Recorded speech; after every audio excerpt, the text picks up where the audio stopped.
안녕하세요. 한의제 투자교실 한의제입니다. 오늘은 저희 PD님이 이제 사회초년생 분들이나 재테크 처음 시작하시는 분들 또 궁금하신 게 많다고 하셔가지고 긴급하게 촬영을 준비했습니다. 그래서 오늘은 조금 어려운 내용들은 아니고 이렇게 보시면 이런 내용들은 또 이렇게 하면 되는구나 참고해 주시면 좋을 것 같아요. 희재님도 군대 다녀오신 거죠? 근데 만 29살 때 10억을 달성하셨지 않으세요? 맞습니다. 희재님 그럼 군복무를 고려해서 한 7년, 8년 만에 10억을 만드신 거잖아요. 그게 어떻게 가능한 거였어요? 일단 저는 주식이랑 부동산 투자를 계속 같이 하고 있었고, 그리고 군복무 기간에도 투자를 하기는 했지만 그때는 조금 아무래도 군복무 기간은 주식 하기가 어렵잖아요. 그래서 그때 당시에는 저는 조금 부동산 위주로 조금 자산을 옮겨놨었고, 지금도 주도주 투자를 하고 있지만 그때는 약간 주도주라는 개념이 없었거든요. 근데 그때도 지금이랑 약간 저는 비슷하게 조금 산업의 메인이 되고 수급이 많이 몰리는 종목들에 투자했던 것 같아요. 그래서 그때 당시 투자했던 종목을 좀 생각해보면 LG 에너지 솔루션 분사하기 전에 LG 화학이었고, 그리고 삼성 SDI 했던 것 같아요. 자산들을 뭐 부동산으로도 옮겨놓고, 또 제가 주식에 조금 집중할 수 있을 때는 또 주식으로 하고, 약간 그렇게 투자를 해서 좋은 결과가 있지 않았나 생각합니다. 처음 주식이나 부동산을 시작하려면 시드가 필요하잖아요. 네. 그 시드를 만드는 과정도 설명해 줄 수 있나요? 사실 제가 대학교에 갔을 때 돈이 하나도 없었어요. 그래서 이미 다 아시겠지만 제가 고깃집에서 시급 5,000원을 받고 알바를 했었는데, 지금은 5,000원이 되게 작을 수 있지만 제가 여기서 좀 연식이 나오는데 그때는 5,000원이 좀 컸었어요. 그 당시 최저가 5,000원 미만이었던 네네네, 4천 몇백 원이었는데, 그때 이제 제가 결심했던 거는 제가 한 시간에 5,000원을 받고 뭔가 시간을 투입하는 게 너무 억울한 거예요.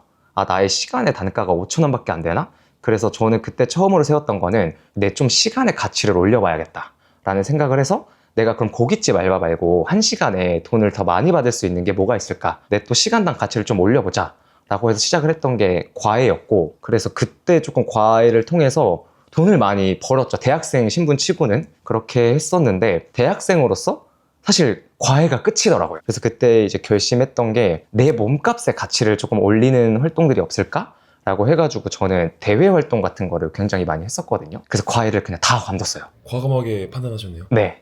하고 대외 활동을 했었는데, 뭐 작은 회사에서는 뭐 한 달에 5만 원, 그리고 대기업 같은 경우에는 뭐 2, 30만 원도 주시기도 하세요. 그리고 거기서 막 1등 하면은 막 상금으로 200만 원, 막 300만 원도 주시거든요. 1등 상금으로. 네. 그래서 저는 진짜 이악 물고 열심히 했었던 것 같고, 그때 제가 진짜 많이 했을 때 한 학기에 대외 활동을 10개인가? 15개 기업을 동시에 했었던 적이 있어요. 제가 계속 그렇게 대외 활동이나, 그리고 이제 취업하면서 월급 받으면서 생기는 약간 그런 현금 가지고 점점 계속 이렇게 투자했죠. 그래서 제가 어떻게 했냐면, 저는 아직도 그때가 생각나는데, 제가 진짜 분식집에 가서 500원이 비싸서 참치김밥을 못 사 먹는 거예요. 진짜 저는 그렇게 돈을 조금 아꼈었거든요. 야채김밥보다 500원 더 비싸니까. 네네네. 그리고 이제 친구들 막 쇼핑하거나 이런 데 가면 저도 당연히 옷을 사거나 가는데, 그때가 삼성전자가 막 4만 원 얼마였나? 이렇게 됐었는데, 그때 저는 삼성전자 처음으로 주식 시작했는데, 제가 이제 옷 하나 사려고 딱 집으면 그게 이제 삼성전자 한 주랑 막 이렇게 생각이 드는 거예요. 그렇게 해서 계속 돈 생기면 막 삼성전자 사고, 막 그렇게 해서 저는 조금 초기 자본을 조금 만들지 않았나. 그리고 소비 컨트롤을 하고. 그래서 저는 사실 지금은 그래도 경제적으로 조금 여유로운 편인데도, 지금 옷가게 같은 데 가면 조금 막 비싼 옷 집으면 이거 엔비디아가 몇 주지? 막 이런 생각이 들더라고요. 그래서 그 처음에 잡아놓은 소비 습관이 굉장히 좋았던 것 같고, 그게 이제 저의 처음에 목돈을 만들고 투자할 수 있는 발판이 되었던 것 같습니다. 직장 생활 하시는 동안에도 그럼 계속 소비 통제하는 거, 지출 통제하는 걸 계속 지속하셨나요? 그쵸. 저는 근데 지금도 이런 말 하면 웃으시겠지만, 저는 막 쓰레기 봉지도 막 꽉꽉 눌러담고 버리는 그 습관들이 아직까지 남아있거든요. 그래서 저는 직장, 특히 대기업 이직하고 나서는 급여가 또 높았는데도 불구하고, 저는 진짜 엄청 좁은 원룸에서 문 열면 바로 그냥 신발장, 화장실, 뭐 세탁기 이렇게 다 주방이랑 하나씩 있는 데에서 살면서 그냥 계속 모았죠. 투자하고. 좀 너무 적나라할 수 있는데 진짜 너무 리얼하게 여쭤보고 싶어갖고 그 당시에 그 한 달에 생활비 다 합쳐갖고 얼마 정도인지 기억나시나요? 제가 제 책에도 적어놨는데, 많은 분들이 대부분 소비하고 남은 걸로 투자를 하려고 하세요. 근데 꼭 지켜야 되는 건 무조건 저는 선 투자 그리고 후 생활비였습니다. 그래서 어떻게 했냐면, 조금 쉽게 설명드리면, 월급을 뭐 300만 원을 받았잖아요. 그럼 저는 거기서 고정적으로 반드시 꼭 나가야 되는 돈들, 뭐 월세, 관리비, 보험료, 통신비 이런 것들을 빼요. 그럼 그게 대충 그냥 쉽게 100만 원이라고 해볼게요. 그럼 200만 원 남잖아요. 그럼 저는 200만 원에서 조금 월 상황이나 이런 것들을 보고 퍼센테이지로 생활비를 먼저 체크를 했어요. 내가 200만 원에 이번 달에는 30%를 쓰겠다 라고 하면 60만 원이잖아. 그러면 그 달은 그냥 그 60만 원 가지고 제가 뭐 친구들이랑 놀고 먹고 옷 사고 이런 것들 조금 엄청 그래도 편하게 했고, 그리고 나머지 이제 140만 원 남잖아요. 그럼 이제 그거 가지고 청약 통장에도 넣고 뭐 예금 적금에도 넣었었고 뭐 주식 통장에도 넣고, 저는 조금 그렇게 분배를 했었고, 그래서 그게 굉장히 도움이 돼서 제가 책에도 그렇게 꼭 넣어놨죠. 그래서 명심해야 되는 거는 소비를 컨트롤하는데, 제가 이렇게 생활비를 먼저 정해놓으니까 좋은 게 뭐냐면 대부분의 분들이 약간 100원, 200원 아끼는데 엄청 노력하세요. 시간만 쓰고. 네네. 근데 저는 그때도 뭐였냐면 내가 좋아하는 거, 그리고 내가 주식 공부하는데 더 시간을 쏟고, 제가 생활비가 60만 원으로 정해졌으면 그냥 거기서는 조금 편하게 썼던 것 같아요. 그냥 그렇게 해서 오히려 시간을 제가 재테크 할 수 있는데 더 투자하고, 소비할 때는 조금 더 이제 편하게 약간 했던 것 같습니다. 처음 그 공부 시작하셨을 때는 그러면 어떤 것부터 공부를 하셨던 거예요? 이게 제가 또 드리고 싶은 얘기가 있는데, 계속 사람들이, 많은 분들이 재테크를 시작하려고 하면 공부를 하려고 하세요. 이게 저는 우리나라 교육 시스템인 것 같아요. 그래서 주식을 시작한다 라고 하면 갑자기 그 막 자격증 시험 보듯이 ROI가 뭐고 뭐 유가증권 시장은 뭐고 코스닥 이렇게 공부하시는데, 저는 그냥 먼저 샀어요. 그러니까 뭐 삼성전자 주식을 산 것처럼 하는데, 이게 왜 좋냐면 특히 주식은 내가 거기에 내 돈이 들어가잖아요. 그러면 그 공부의 밀도가 엄청나게 달라집니다. 내가 그냥 삼성전자가 보고 이렇게 공부하는 것보다 삼성전자 주식을 한 주 갖고 있잖아요. 거기에 내 돈이 들어가면 진짜 그때 당시에 저도 주식시장 계속 보게 되고, 그때 무슨 막 개념인지도 몰랐는데 삼성전자 실적 발표한다 그러면은 막 그런 거 더 보게 되고, 그래서 그냥 맨 땅에 헤딩으로 약간 그렇게 시작을 하는 것들을 오히려 조금 권장드리고, 그러다 보면 이제 뭐 PER, 뭐 ROI 뭐 이런 단어들 나오잖아요. 뭐 PBR 다 나오잖아요. 그런 단어들을 저는 후행으로 공부했던 것 같아요. 일단 시작을 하는 게 훨씬 더 중요하다. 네, 진짜 내 돈을 무조건 넣어라. 그래도 저희 시청자분들이 너무 그럼에도 불구하고 궁금해하실 것 같은데, 네. 그래도 공부할 때 약간 우선순위라도 한번 정해주시면 길라잡이처럼. 그래서 저는 지금 주도주 투자를 하고 있잖아요. 그래서 주식으로 사실 돈을 벌려면 많은 분들이 단기간 막 하루 며칠 만에 몇 배 되는 종목, 아니면 막 제2의 엔비디아 찾는다고 10배, 100배 이런 종목 찾으시거든요. 근데 그거는 진짜 너무 어려운 일이에요. 물론 그런 것들이 가능하신 분도 있지만 아마 저를 포함해서 대다수 분들은 그게 안 되실 거예요. 그래서 저도 이제 주도주 투자를 하고 있는데, 주도주 투자를 하려면, 그리고 주식을 잘 하려면 저희가 너무 단기간 앞을 보는 게 아니라 조금 미래를 보는 공부가 굉장히 많이 필요하거든요. 그래서 저는 그 유튜브나 사실 이런 영상들도 많이 좋지만 저는 진짜 독서를 많이 해요. 그래서 저는 거의 주에 3권 이상씩, 그러니까 저는 막 소설 이런 책들은 진짜 거의 안 보고 주식이나 이제 재테크 그리고 경제 관련된 책들을 굉장히 많이 보는데, 그래서 왜 저희 그런 책 있잖아요. 뭐 트렌드 2026이나 약간 이런 것처럼 저희 뭐 AI 2026, 2030 막 이런 책들도 있고, 그리고 앞으로 우리나라의 산업이 어떻게 흘러갈지, 반도체가 어떻게 될지, AI가 어떻게 될지, 뭐 로봇이 어떻게 될지 이렇게 되게 잘 설명해 놓은 책들이 있거든요.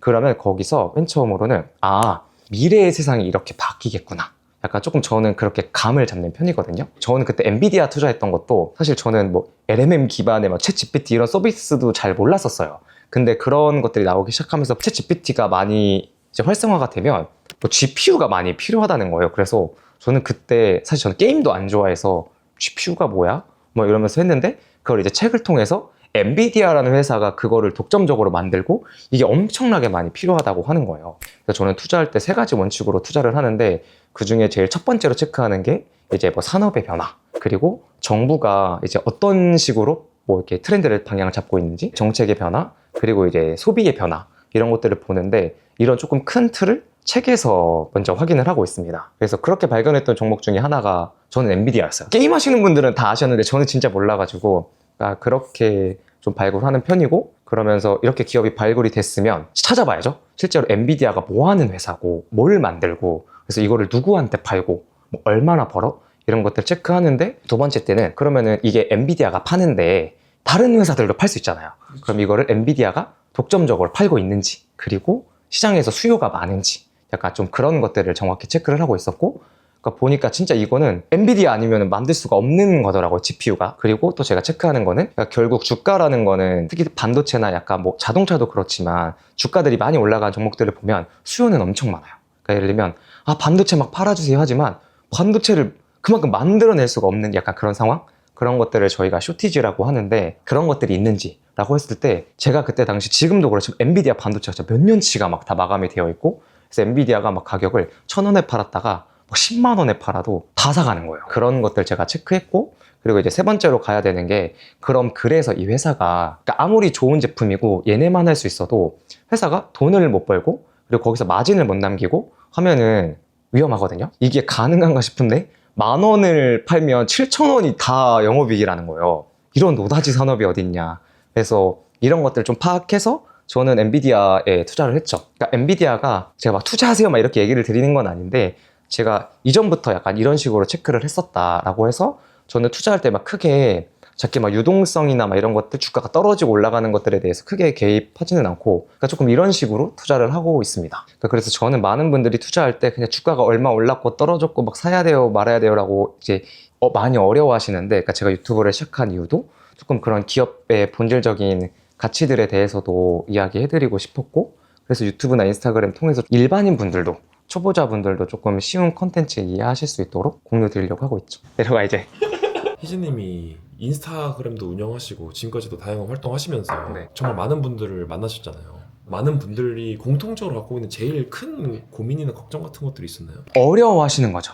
그리고 제일 많이 제가 질문 듣는 게 아직 한 번도 안 해봤는데 내가 할 수 있을까요? 그리고 내가 나이가 이제 막 30대가 넘어가고 40대가 넘어가고 50대인데 나도 할 수 있을까요? 이런 얘기 되게 많이 주시고 또 월급이 내가 200만 원밖에 안 되는데 저도 할 수 있을까요? 진짜 이 질문들을 많이 주시거든요. 그게 제일 많이 주신 질문이에요. 네. 그럼 뭐 혹시 어떻게 답변하세요? 저는 무조건 가능하다고 하죠. 왜냐면 제가 사실 모든 게 그렇지만 처음이 어렵지 이제 성공하신 분들을 많이 뵀거든요. 그리고 하물며 저도 처음이 있었을 거잖아요. 근데 그거에 대한 방법과 약간 나의 절실한 노력들이 들어간다라고 하면 그러니까 몇 살인지도 중요하지 않는 것 같고 내가 월급이 얼마인지도 중요하지 않는 것 같고 저희 멤버십에 제가 처음에는 멤버십 하려면은 뭐 얼마가 있어야 돼요?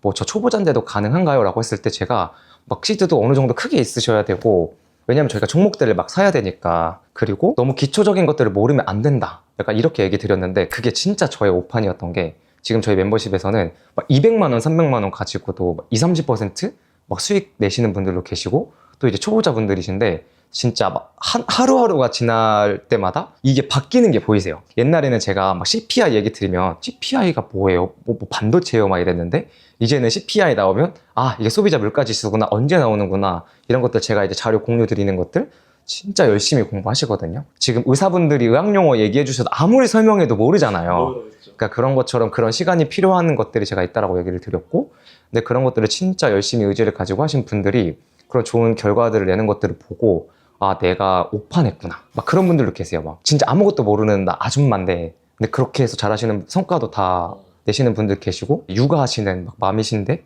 하시는 분들도 계시고 또 사회 초년생인데 그리고 막 고등학생인데 막 하시는 분들도 보니까 이게 그냥 단순히 나의 환경 차이가 아니라 진짜 의지 차이라는 거를 제가 투자를 할 때도 느꼈지만 지금 저희 많은 멤버십 분들 보면서 엄청 느끼는 것 같아요. 의지만 있으면 할 수 있구나. 네. 와 이거 되게 많이 위안이 되는데요. 왜냐면은 뭔가 남들만 할 수 있고 뭔가 이 똑똑한 사람만 할 수 있고 아니면 돈 많은 사람들만 할 수 있는 전유물이라고 좀 생각하기도 했는데 그게 아니라는 말씀이신 거니까. 맞아요. 그럼 희재님이 지금 시청자분들을 위해서 현재 어디에 투자하고 계시고 어디에 집중하고 계신지 한번 설명해 줄 수 있을까요? 일단 저는 지금 최근 몇 년간은 진짜 AI에 집중해서 AI 산업에 투자를 하고 있고요. 그래서 앞으로도 한 5년, 10년 동안에는 정말 큰 이슈가 있지 않는 이상은 변하지 않을 것 같습니다. 그래서 지금 영상을 봐주시는 분들도 AI를 제일 먼저 봐라. 그래서 어떤 분들은 하물며 AI 뭐 작년에 너무 많이 올랐고 재작년에 너무 많이 올랐는데 뭐 앞으로도 AI냐라고 하는데 지금 시장 보시면 아시잖아요. 미국 뭐 나스닥, 코스피 최고가 찍고 있는데 거기에 다 메인이 되고 있는 회사들이 AI 회사들이거든요. 우리가 다 알만한 회사들이고 그래서 조금 주식을 할 때 어떤 거를 보시면 좋냐면 저희는 아무래도 소비자 입장이니까 회사들이 B2C 즉 회사가 일반 소비자들에게 얼마나 많이 팔고 약간 거기에만 몰입이 되는데 결국 기업들이 돈을 버는 건 B2B거든요. 이 회사가 다른 회사에 얼만큼 팔고 또 특히 정보기관 같은데 그래서 얼마를 파는지라고 보는데 전 앞으로도 AI 회사들의 성장률이 엄청날 것 같습니다. 그래서 저는 그러니까 AI 하면은 많은 분들이 또 반도체만 생각하시는데 정말 산업이 많아요. 그래서 저희가 흔히 알고 있는 반도체를 만드는 그런 회사들 뭐 엔비디아나 삼성전자, SK 하이닉스 뭐 브로드컴 같은 회사들도 있겠죠. 그런 회사들도 있는데 또 그거를 사다가 저희 같은 소비자나 기업들에게 소프트웨어를 제공하는 회사들도 있습니다. 이것도 다 저희가 알고 있는 회사들이에요. 뭐 구글, 마이크로소프트, 뭐 메타, 뭐 팔란티어라는 회사들도 있죠. 이 회사들이 반도체를 만들고 소비를 하면 또 그 뒷단에 뭐가 필요하죠? 아마 이제는 많이 다들 아실 텐데 저희 챗 GPT 같은 것도 쓰고 저희 막 구글 클라우드 쓰고 아이폰 클라우드 쓰고 저희 심지어 어머니도 카톡 클라우드 쓰시거든요. 그러면 그 데이터를 지금 메모리 카드 쓰는 것처럼 걔를 어딘가에 저장을 해야 되는데 그게 이제 데이터 센터고 그 데이터 센터를 이제 또 가지고 있는 아마존이나 마이크로소프트 같은 회사들도 이제 돈을 잘 벌기 시작하는 거고 또 테슬라가 직접 이거 AI 때문에 우리 데이터 저장할 공간 너무 부족하니까 우리 직접 짓겠다 막 그런 얘기도 하는 것처럼 또 데이터 센터 관련된 회사들도 엄청 많거든요. 그럼 AI는 진짜 전기를 많이 잡아먹어요. 진짜 저희가 이전에 상상할 수 없었던 것처럼 전기를 많이 잡아먹는데 그러면 전기를 누군가는 만들어줘야 될 거잖아요.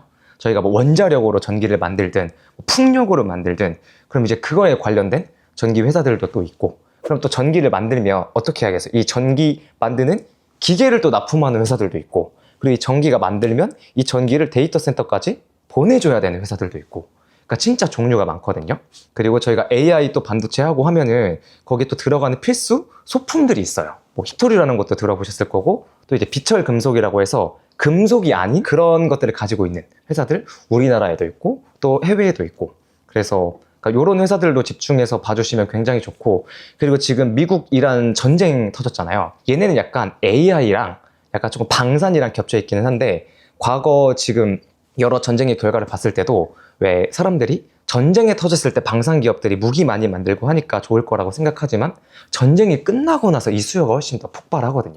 왜냐하면 전쟁에서 썼으니까 더 좋은 거 우리가 가지고 있어야 되고 그리고 특히 지금 미국 이란 같은 경우에는 지금 미국이 전쟁을 일으켜서 피해본 나라들이 많아요. LIG 디펜스 앤 에어로스페이스라고 원래 LIG 넥스원이었는데 이름을 바꾼 회사가 있는데 그 회사에 혹시 천공이라는 거 아세요? 그게 뭐냐면 이번에 미국 이란 전쟁했잖아요. 이란이 부르주 알리파를 공격하려고 미사일을 쐈는데 근데 그 미사일 쏜 거를 격추시켜가지고 보여줬던 근데 그거를 가지고 있는 회사가 LIG 넥스원이었어요. 이전에는 사람들이 한국이 그렇게 방산무기를 잘 만들어? 모르겠는데? 했는데 그게 거의 명중률이 90%가 넘는다고 하더라고요. 그러니까 이제 어떻게 했어요? 사람들이 다 우리나라에다가 제품들 요청하기 시작하고 실제로 이제 그 LIG 넥스원 같은 경우에도 수주가 엄청나게 늘어나고 있거든요. 그래서 이런 회사들도 봐주면 굉장히 좋다. 그래서 저희가 AI 하면은 사실 저희 같은 일반인들이 아는 거는 되게 좁은 영역이에요. 근데 제가 방금 말씀드렸던 것만 하더라도 산업이 엄청 다양하잖아요. 그리고 그 안에서 반드시 움직입니다. 언젠 또 반도체가 좋았으면 뭐야 반도체가 또 많이 나가니까 뭐야 데이터 센터가 뭐 부족한 거 아니야? 이러면 또 여기로 갑자기 수급이 몰리고 하거든요. 진짜 트렌드가 많고 산업군이 다양하니까 이러한 것들을 아까 제가 얘기 드렸던 것처럼 책이나 아니면 다양한 영상이나 이런 것들을 통해 가지고 학습을 하시고 또 그에 관련된 이제 기업들을 찾아보시면 굉장히 도움 많이 되실 것 같아요. 그럼 희재님, 저를 포함해서 초보자분들이 많이 하는 실수도 있을까요? 제가 이제 이번에 원래 주식 잘 안 하다가 현대차라는 주식을 60만 원 넘었을 때 샀는데 아직도 제가 평단보다 너무 낮아갖고 물려 있어가지고 그러니까 이게 초보자분들이 가장 많이 하는 실수가 포모로 주식을 매수하시는 거예요. 이전에 제가 삼성전자가 10만 원이 됐을 때 그때도 제가 주변에 삼성전자 얘기를 드렸는데 삼성전자 너무 비싼 거 아니야 이랬거든요. 근데 그 친구들이 다 어떻게 했냐면 삼성전자가 10만 원일 때도 안 사고 17만 원일 때도 안 사다가 20만 원 되니까 사더라고요. 그리고 다 물리는 거거든요. 이게 가장 많이 하는 실수 중에 이유가 일단 첫 번째로는 기업에 대한 분석이 안 돼 있고 나도 안 사면 안 될 것 같으니까 사는데 특징이 자꾸 내가 저점에 뭔가 살려고 하고 고점에 이제 팔려고 하세요. 근데 제가 초보자분들한테 꼭 제 멤버십 분들한테도 그렇고 저희의 약간 그 교훈이라고 하나요? 저희 멤버십의 교훈은 나는 저점에 살 수 없고 고점에 팔 수 없다. 무릎에서 사고 어깨에서 팔아라 하거든요. 무릎에서 살려면 주가가 이렇게 떨어지고 있잖아요. 그러면은 대부분의 분들이 이렇게 떨어질 때 사시려고 하세요. 물론 그렇게 살 수도 있지만 떨어질 때 사면 무릎이 어딘지 모르잖아요. 그러니까 내가 발끝을 봐야 되는데 내가 무릎인 줄 알고 샀는데 허리일 수도 있고 어깨일 수도 있잖아요. 주가가 맨 이제 저점을 찍고 5에서 10% 정도 어느 정도 안전한 조금 물량이 들어왔을 때 가격대가 왔을 때 무릎에서 사야 되고 또 팔 때도 이렇게 올라가고 있으면 여기가 어깨인지 배인지 무릎인지 모르잖아요. 그러니까 머리를 보고 고점에서 한 10% 정도 떨어졌을 때 그때가 어깨쯤 될 것 같거든요. 그래서 그렇게 조금 세일즈 하시는 연습이 반드시 조금 필요할 것 같아요. 제가 계속 얘기 드리는 거지만 절대 남들이 다 산다고 나도 안 살 것 같은 불안감에 사지 말아라. 그럼 무조건 물려요. 그리고 두 번째가 나는 저점에서 살 수 없고 고점에서 팔 수 없다. 이 두 가지만 진짜 명심해도 저는 진짜 그 원칙을 지키기 위해서 열심히 노력하거든요. 그러면은 진짜 대부분 수익 보실 수 있을 거예요. 그래서 오늘은 제가 이제 어떻게 처음으로 투자를 시작하게 됐고 어떻게 또 돈을 모았고 그리고 이제 초보자분들이시면 요즘 어떤 산업들을 봐야 되고 어떤 주식들 봐야 되고 또 어떤 실수들 많이 이제 하고 계신지 저의 솔직한 이야기들을 담아봤는데 이제 제가 다음에도 실생활에서 꿀팁이 될 수 있는 재테크 꿀팁 많이 이제 보여드릴 테니까 좋아요와 구독, 알람 설정까지 해주시면 감사하겠습니다. 다음에 만나요.